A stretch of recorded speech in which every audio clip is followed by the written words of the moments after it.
So, I want to talk about the defunding the police chants going on right now. It's going to be a short conversation because it is absolutely idiotic. When it comes to defunding the police, where people are saying they want to defund police departments. I actually watched a video this morning where the mayor of the city was booed out of a protest for defunding the police after he knelt down with he was a young white guy, 35-year-old mayor. He knelt down with the protesters. He joined hands with the protesters and supported them in their solidarity. Solidarity, another kitsch word that people are throwing around these days. And when they called to abolish the police department, he was booed out and thrown out of the protest to the point where he had to walk away. Because he didn't align with everything. You know, he took a knee with the protesters. Everyone has their opinion about that. I have my opinion about that, to each their own. And he joined hands with them. He said, "I feel your pain." But when he said, "I don't and I can't support abolishing the police department and getting rid of the police," that's when they turned on him. They turned on him and they kicked him out. So that goes to show you what their true intentions are. Now, I don't need to say it because everyone watching this knows right now. If in some of these cities you got rid of the police, you got rid of the police department and you got rid of all the police, it would only take a matter of days. I'm saying days, but I'm being generous. I would say a matter of hours before people were calling for help. Because everyone knows it would be complete anarchy. Look at what's going on in some of these cities right now with the looting and the rioting and lighting stuff on fire and breaking into people's business. I watched a video where they were breaking into a Wells Fargo bank. And that's with the police there. Can you imagine if you removed the police altogether? What would be happening? Where would these people be going? Well, once all the businesses are looted and they run out of stuff to steal from businesses, where do you think they're coming next? If you don't think they're going to come to your home to take your stuff, you're insane. So all these people calling to defund the police really should be talking about what I'm hoping is what they really want, which is better training for police, more funding for police, not for guns and not for body armor or anything like that. How about more funding for police for training? More outside oversight of police. Maybe more internal oversight for police. Maybe better screening for hiring police officers so you don't have lunatics signing up and getting a badge and a gun. How about while they're on the job, more access to training and more access to support for those on the job that are maybe dealing with stuff, or maybe they're on the job and they're turning crazy while they're on the job. The job makes you crazy. I can tell you, I did the job for nearly 15 years.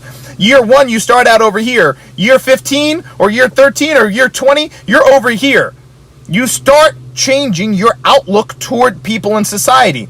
And guess what? No one ever comes in and says, "Hey, you want to talk about this?" And we're going to sit down. We're going to mandatory talk about how your mindset is and how you're feeling. None of that. How about funding the police to help police officers and also weed out the bad ones? Weed out the ones that are going a little bit off the edge. Weed out the ones that are racist and they maybe skirted the process a little bit and they have bad intentions. There's a lot of police officers that have bad intentions, not just for black people, but there's police officers that have bad intentions for people in general. They're just bad people. They're just bad dudes. They're looking to steal. They're looking to rob. They're looking to skirt the system. And it has nothing to do with black people. They're just bad. They're criminals. When I was in the police academy, we had some shrink come in and say that the difference between police and criminals is like this big. And That's proven. There's a lot of research around that. So why don't you ask for better funding instead of defunding, better funding to root out the bad cops, root out the evil cops. And it's not just saying root out the racist cops. Let's face it. We want to root out all bad cops. All bad cops. The dirty cops that hurt good people, the dirty cops that hurt white people, the dirty cops that hurt black people, the dirty cops that hurt Jewish people, the dirty cops that hurt Asian people, the dirty cops that target Hispanic people, maybe undocumented citizens. I know cops that did it all. If you think that it's only about defunding the police and going after cops that are racist against black people, there's a bigger problem than that. I know it. I spent 13 years wearing the badge, wearing the uniform in a patrol car. 13 years after I left a career going into medicine, I chose to go into law enforcement because I wanted to make a change.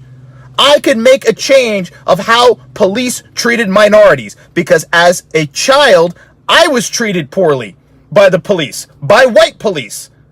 And I said, you know what? I can make a change. Could I have made a change becoming a physician? Maybe. But I wouldn't have been able to serve my community. So I went to college. I got my degree. I overcame all the adversity.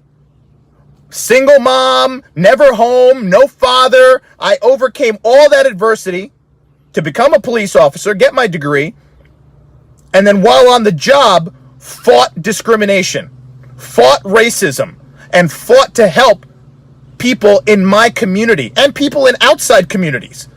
So defunding the police hurts good cops. I'm not saying I'm the only guy who did this. There were thousands and thousands and thousands of good cops that got on the job for the same reason I did. To help their communities, to make a difference. Same exact reason I did.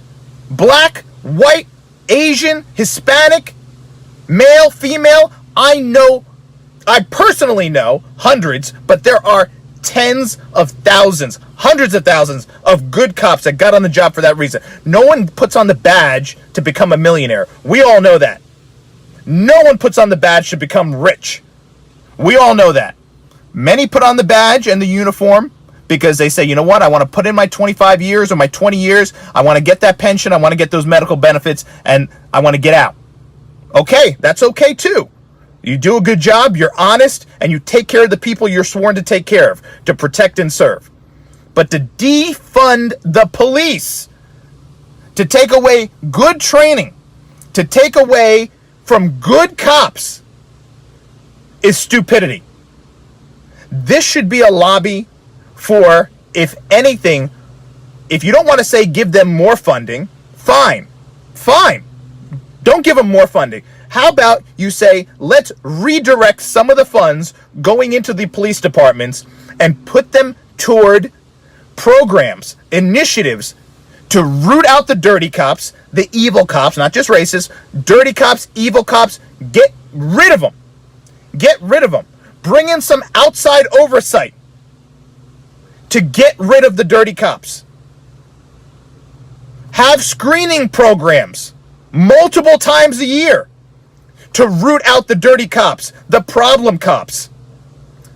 This cop that killed George Floyd had 18 prior disciplinary actions. 18? In the private sector, you're probably fired after 8. You might be fired after 2. But this is the breakdown in our system. When you are policing your own, you have a breakdown in the system. Because it's your buddies that maybe move up the ladder. It's your buddies that are maybe in command. So now there's no oversight. So what are people doing in the police departments to now prevent this? Sometimes you have dirty cops that make it up the ranks. And it's these dirty cops that are overseeing the dirty cops below them. And they are doing nothing. Think it doesn't happen? Think again. I lived it. So that is what must be what is sought after. That is what we must go after. Not defunding police departments, shutting down, abolishing police departments, because that's only going to lead to anarchy. The police departments are there, and look what's going on. They're burning down places, looting places. And if you don't think they'll come to your home once the businesses are done, think again. You better think again. On that note, I want to address something that some people said about what I mentioned in my last video. And I'm going to give a list of names, and I want to see if any of you know the names of these black lives. Just one point I want to make. I'm going to read some names off. Mary Ellen Pleasant. Mary Ellen Pleasant. Robert Reed Church.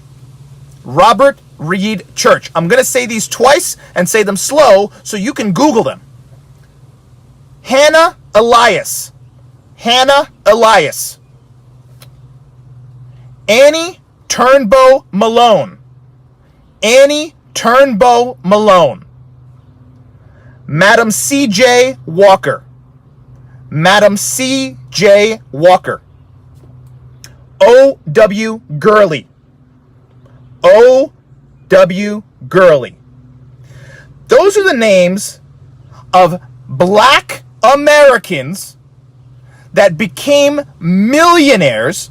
Madam C.J. Walker is recorded in Guinness as the first female millionaire across all races. The first female millionaire here, first female millionaire of all races, and the others were millionaires. And now, this didn't happen recently after Obama got elected president or anything like that. This happened between the years of 1830 to 1927. 1830 to 1927. Those individuals overcame adversity that pales in comparison to the adversity people of color are facing today, let me tell you, and they became millionaires. There's a book about it. I'm going to post a link to the book below this video in the comments. There's a book about it. And now, you tell me that you can't make it. You tell me when there are people like Dr. Ben Carson in this country, single mom who couldn't even read. He became not only one of the top doctors in the country, but he is arguably one of the most accomplished men in the country based on what he is doing and what he has done already. A black man, single mom who didn't even know how to read. This is what's capable, and this is what's possible. And if you are listening to this, and you are still sitting there saying, I, for some reason, am being throttled, and I do not have the capacity to make it in this country because of the color of my skin, you're wrong. Will you face adversity? Yes, you will. Will there be times where people are trying to hold you back and hold you down? Yes, you will. I've experienced it firsthand. I've experienced it from people that were very close to me. I've experienced it from employers. In this life, in this country, as a person of color, will people try to hold you down? Will you have to fight a little bit harder? Will you have to work a little bit harder? Yes, you will. But can you make it? Yes. Is it impossible? No. Between 1830 and 1927, think about that. Think about what was happening in that time period. Think about what just was ending. These people, men and women, became millionaires. Millionaires. Today, there's roughly, I believe last time I checked, about 40,000 plus millionaires, maybe 45,000 millionaires here of color, 45,000, that number might be greater now, 45,000 people of color millionaires in this country. And I believe There's 5 billionaires. 5 billionaires. Now, 3 of the billionaires you know of. So I'm not going to sit there and say, let's talk about those. 3 of the billionaires you know of. Oprah, Jay-Z, Kanye West. Now you could say, well, they're celebrities and they're famous and they got their wealth through that. Okay. But they were all born in this country and they all had to overcome adversity and they all had to outwork other people to make it to where they did. You can't tell any of those 3 people that you can't make it. You can't make it. It's impossible.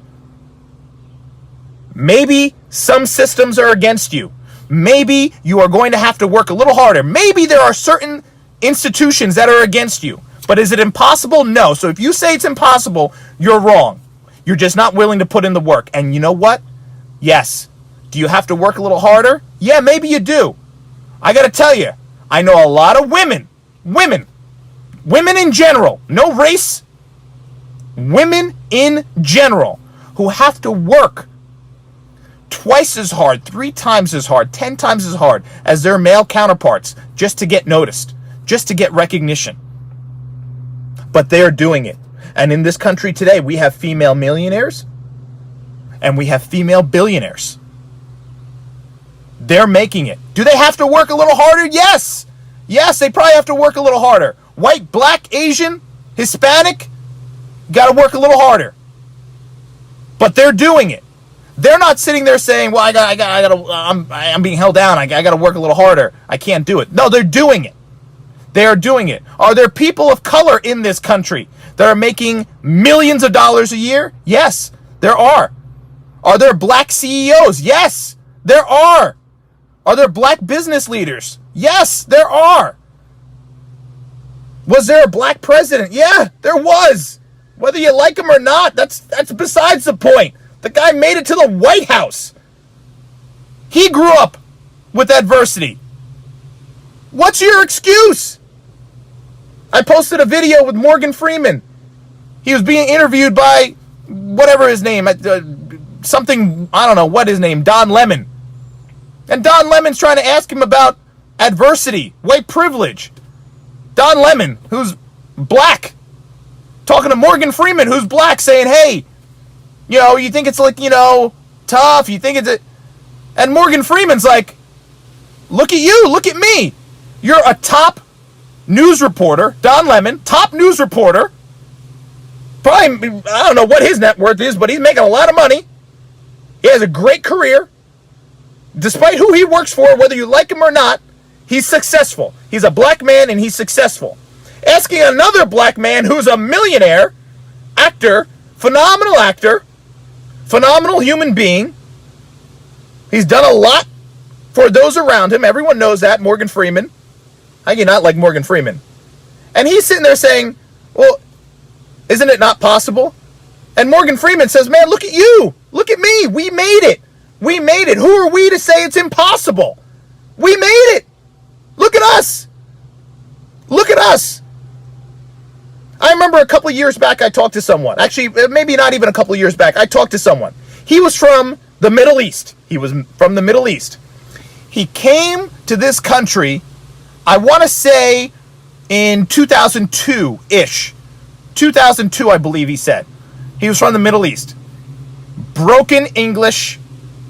Had a good education, but broken English. Barely spoke the language. 2002. He came to this country. He scrapped and he fought and he outworked everyone around him. And today, in 2020, he is a millionaire. He is a millionaire. Now, what some of you might miss is the fact that he was a Middle Eastern male who came to this country a year after the worst attack in this country's history, and people of Middle Eastern descent were being discriminated against in a way that, we all know.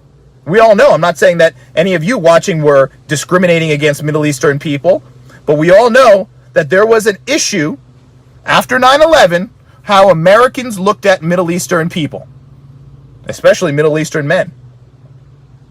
And he made it. He made it. He fought through that adversity and made it. Now I'm going to give you two more names. Robert Frederick Smith. David Stewart. Once again, a couple of names you probably never heard of. But these two black men are billionaires. They are billionaires, along with the other three famous billionaires you know. You probably never heard of these two names. They are billionaires. They are verified billionaires. And they made their billions through business. They are black men that overcame the same adversity that is out there for every black person watching this video. And they made it. They made it to the point of being billionaires. And if you talk to these two men, just like Don Lemon was asking Morgan Freeman, and say, well, isn't it impossible? Isn't it tougher? They might say it's tougher, but it's not impossible. And if tough is what you don't want to deal with, if working a little harder is not what you want to deal with, then you need to shut your mouth and you need to take a seat. Because hard work and overcoming adversity is something that only makes you stronger. It is not impossible. It is possible, and the names I just read off of some of these people who did it back in 1830, when opportunity for people of color in this country was like impossible. What's your excuse? What's your excuse today in 2020 for not sitting there saying, I can make it? Maybe I got to do a little bit more. Maybe I got to work a little bit harder. Maybe I got to push and go that extra mile. But you know what? Plenty of people of color before me, men and women, made it. They did it. I'm not going to sit here and come up with some excuse to say that there's something in the air that's holding me down. There's something in the air that's not letting me get to that level. That's a BS excuse. If you're telling yourself that, you're full of it. Because the facts prove you wrong.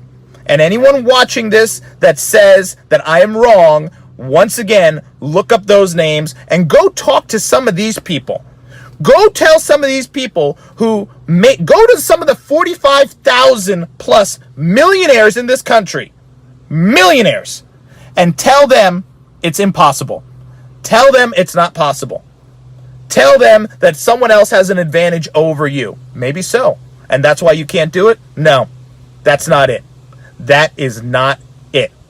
Because right now you're listening to someone who overcame adversity to not only to study, get into a program to study to be a physician, and then became a police officer, and now owns a hugely successful company. By other people's terms, not by my terms. You can't say it's not possible. That's a BS excuse. It is possible if you want it bad enough. If you want it bad enough, you can do it. If you're lazy and you want to come up with an excuse that there's something out there in the air that's holding you back, that is hurting you, something in the atmosphere, something in existence, no one could quite see it, but it's this thing that's holding you back and making it impossible for you to succeed, that's a BS story. And as time goes on, less and less people are buying it. I'm not buying it because I made it. Morgan Freeman wasn't buying it from Don Lemon because he said we both made it. Ben Carson isn't buying it because he says I made it with a mom who didn't even know how to read. And the guy became a brain surgeon.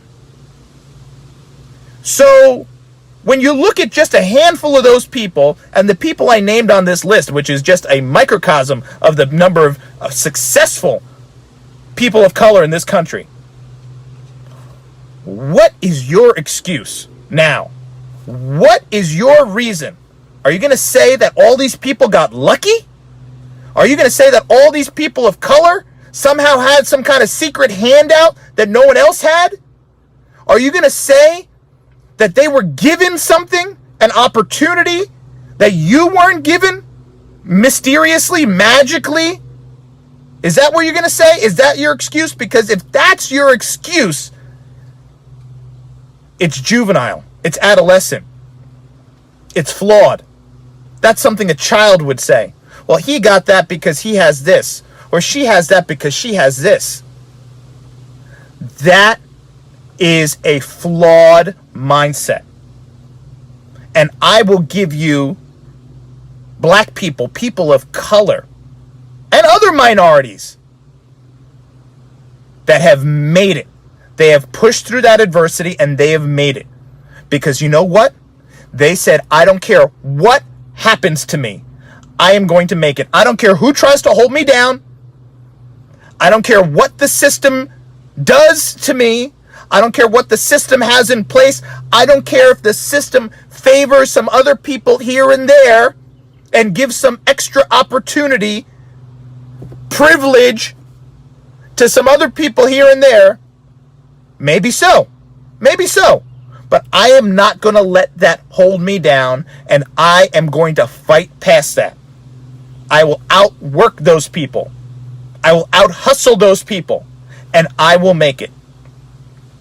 If you're not willing to outwork, out-hustle, and not settle, you cannot settle for failure. And you cannot say, well, the system's holding me down, other people have privilege, so I can't make it. There's plenty of people, thousands, tens of thousands of people of color.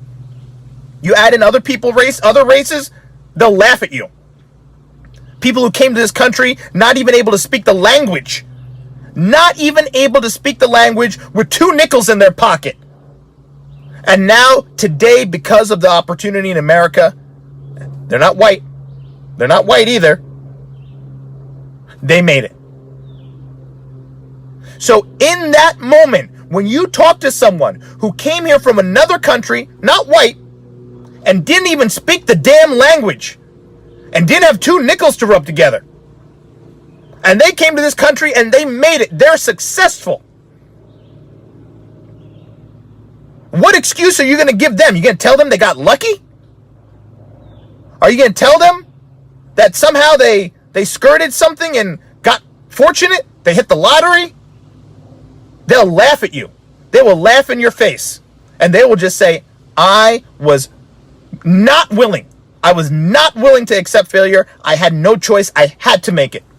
I had to make it. I had a family to feed, and I was not going to fail.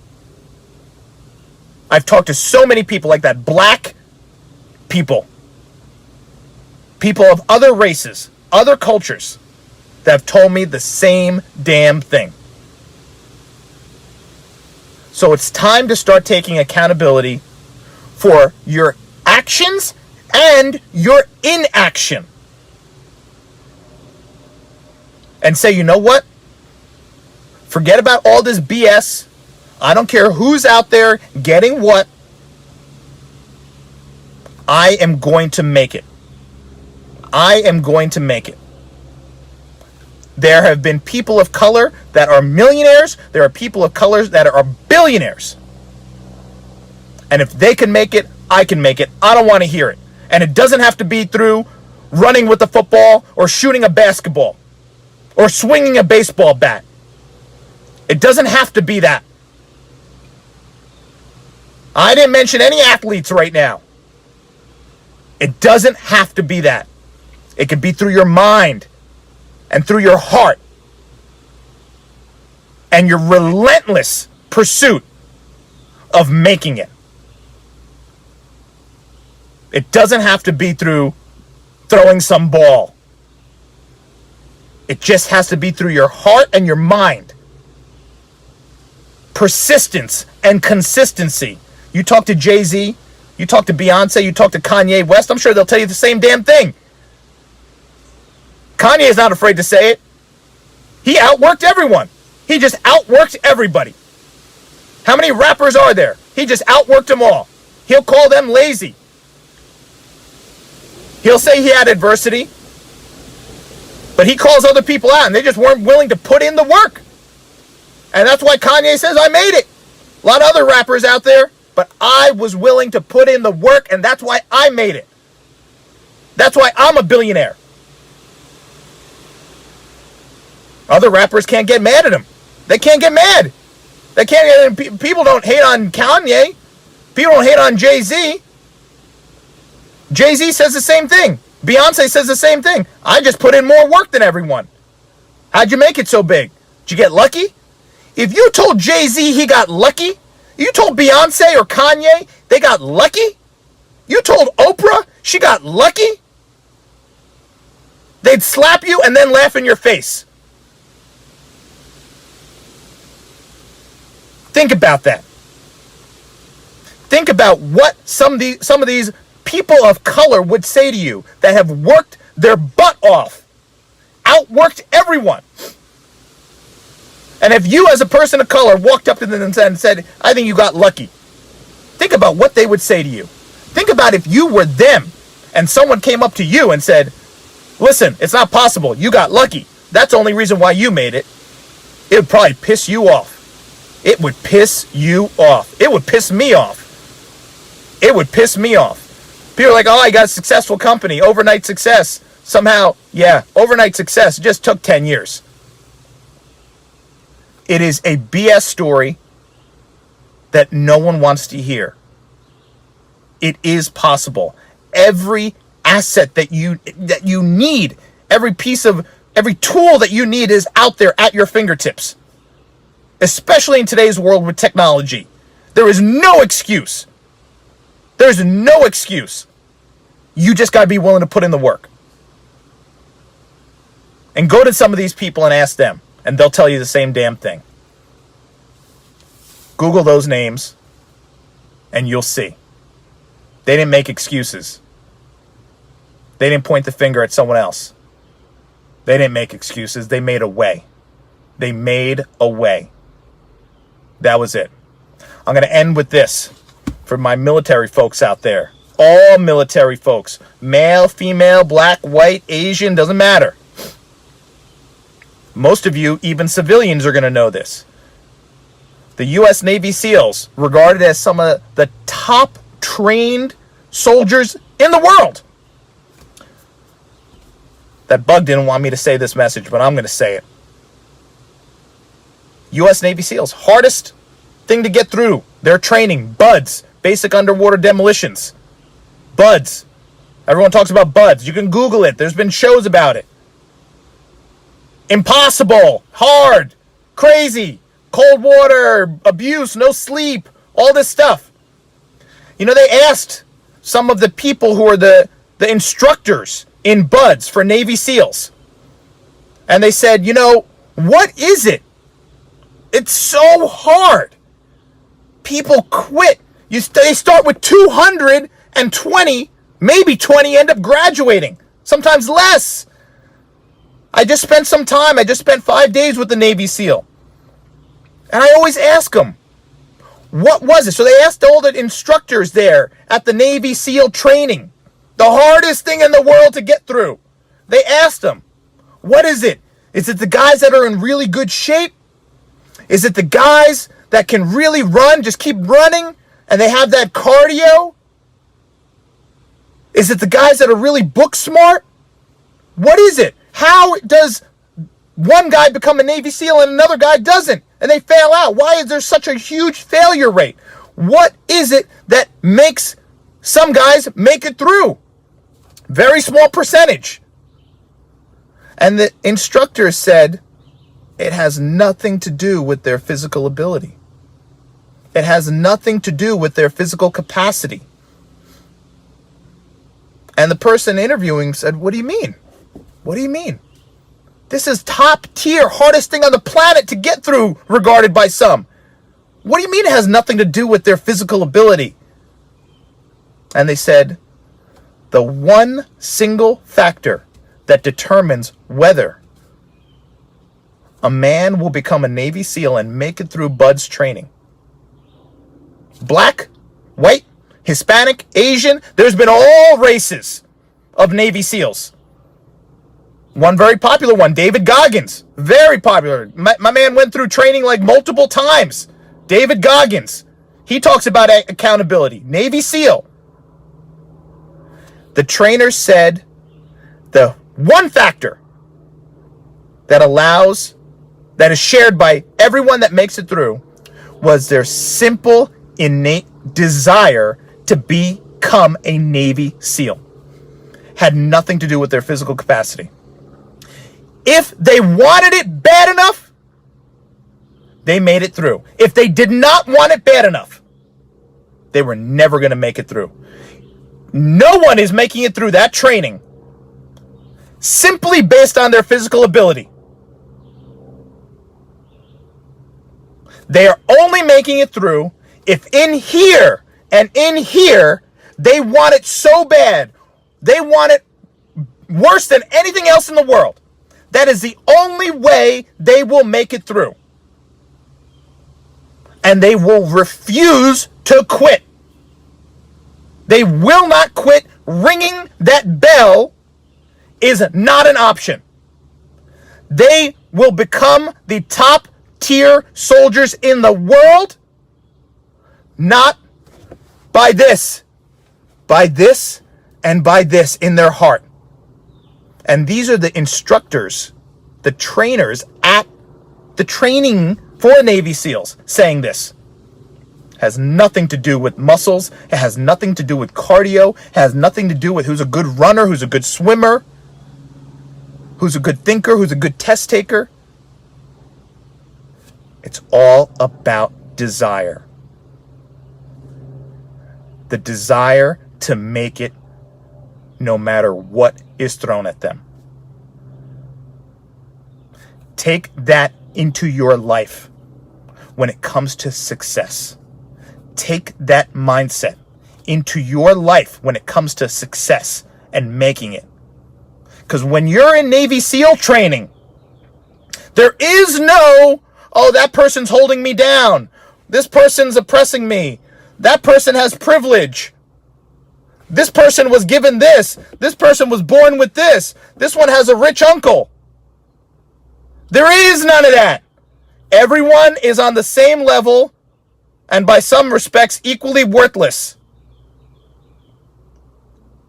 Those who make it through are not given any special treatment. Those who make it through are not given any handouts above anyone else. Those who make it through are the ones that simply had the heart, the desire, and the mindset to make it. And they were not willing to accept anything else. They were not going to ring that bell.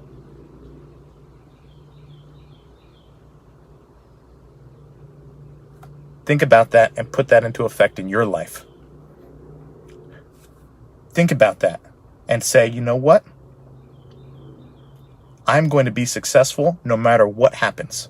No matter what is thrown at me, I am not going to quit. I'm not going to point the finger at anyone else.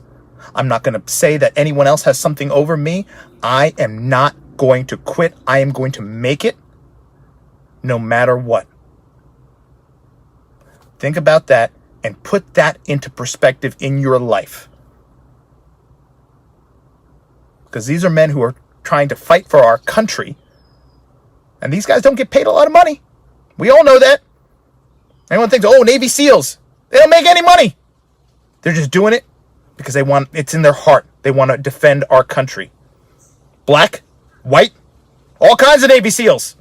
They want to defend our country. And when they're out there, they're a team with one mission. Fight bad guys.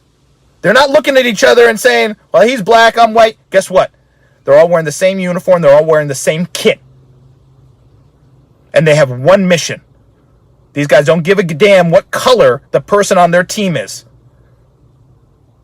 They worry about completing the mission and getting home alive, and they don't make any excuses based on skin color or anything. Incorporate that mindset in your life and see what happens.